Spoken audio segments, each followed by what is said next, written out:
So we heard from a radiologist and a breast surgeon and occupational therapist. We'll present a pharmacist now, so we could cover the topic on all aspects. So please welcome to the stage for me Sheenal Prasad, oncology pharmacist. She works at Westmead Hospital. She will tell us more about the role of oncology pharmacist in the care of cancer sufferer. Thank you. Thank you.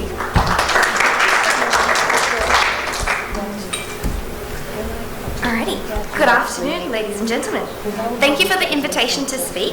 Today I wanted to showcase my role as part of the greater multidisciplinary team involved in the care of cancer patients, as well as provide you with an overview of managing some common side effects you may encounter as primary health care providers, particularly affecting this patient group.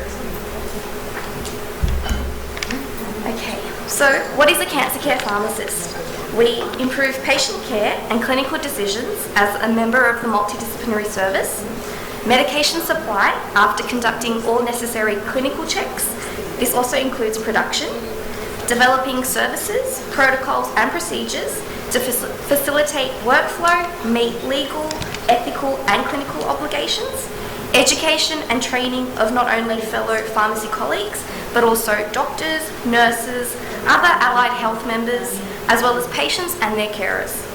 Identify medication use trends, which has health economics, governance and practice-changing implications, and applying new research to the care matrix and conventions, as well as participating in research and facilitating clinical trials. This slide outlines a patient's journey from the time of diagnosis and then finally beginning treatment and beyond. The cancer care pharmacist is involved at each of these stages.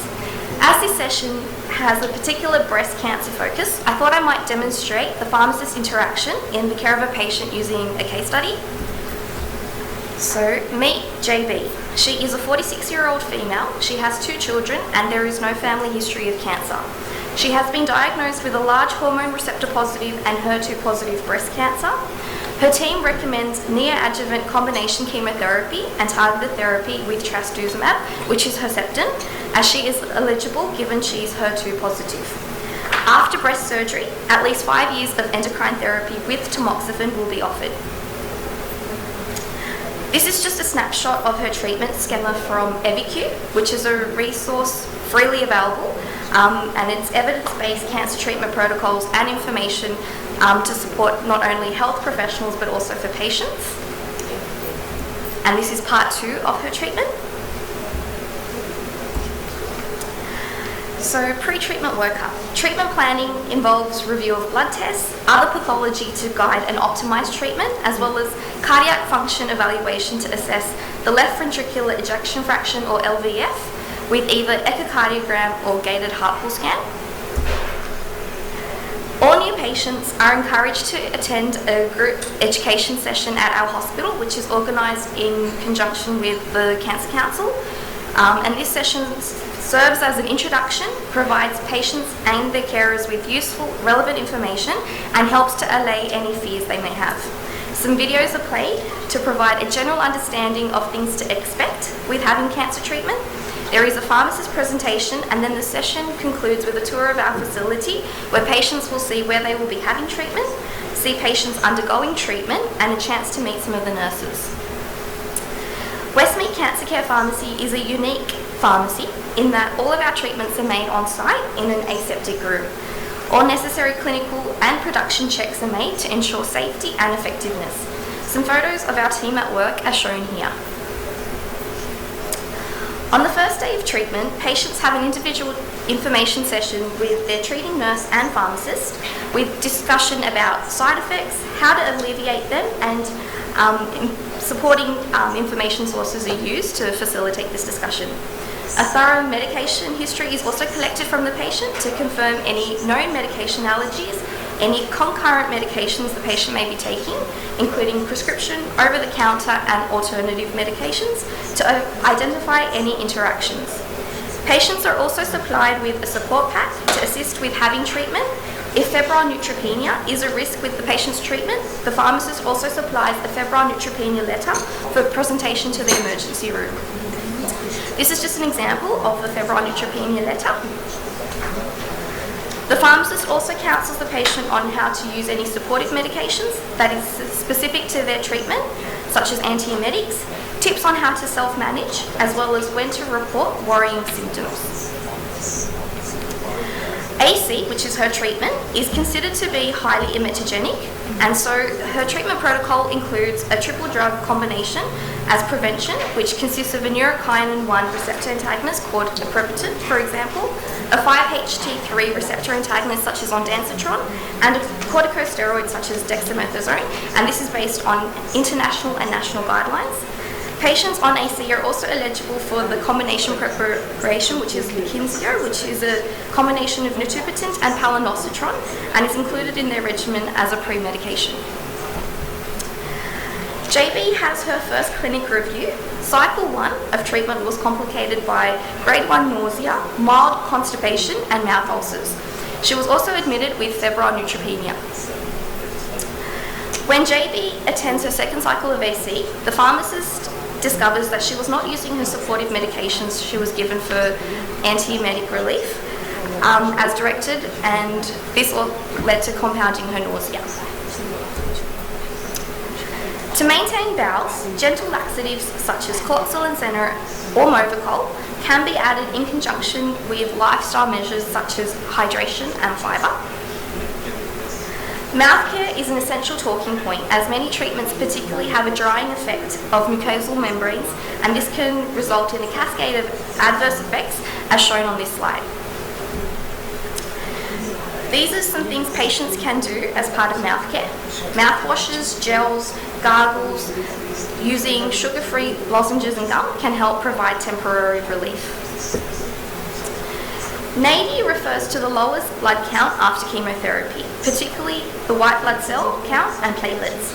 Febrile neutropenia is an oncological emergency which can occur as a consequence and may result in sepsis if not appropriately or timely managed. Treatment is adjusted according to toxicity, such as dose or inclusion of additional supportive care. This shows some self-care tips for patients on how to prevent as well as to monitor for febrile neutropenia, particularly measuring body temperature and actioning any unwellness as soon as possible. For cycle 2, JB was re-counselled by the pharmacist on use of antiemetics and was recommended to use them regularly for the first few days post-treatment. Cloxil and Senna was recommended to manage the bowel. Pegfilgrastim, which is a long-acting growth factor support preparation, was added which stimulates production, maturation and activation of neutrophils, as well as the release of neutrophils from the bone marrow to prevent febrile neutropenia recurrence. JB completes the remainder of her AC and then starts part 2 of her treatment. Hypersensitivity reactions to cancer treatment can be common, and certain treatments are attributed with greater incidence, such as monoclonal antibodies and taxanes. In order to minimise the possibility due to histamine release, patients are pre-medicated before each treatment, and pending the occurrence of infusion reactions, these are weaned off as they proceed with the remainder of their treatment. The pharmacist educates them on symptoms to monitor for, particularly such as dyspnea, hypertension, angioedema, flushing, chest pain, tachycardia, and widespread urticaria. The management is, these are managed as indicated. So we're up to week 4 of our patient's treatment, and she mentions that she's had 1 or 2 episodes of diarrhea about 2 days post each infusion. Diarrhea can be a common effect of paclitaxel, as there's reduced resorption of water back into the intestines, and that leads to the soft and watery stools.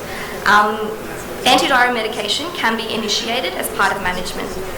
Patients are also advised about self-care and reiterated foods to avoid, ensuring adequate hydration and when to seek help.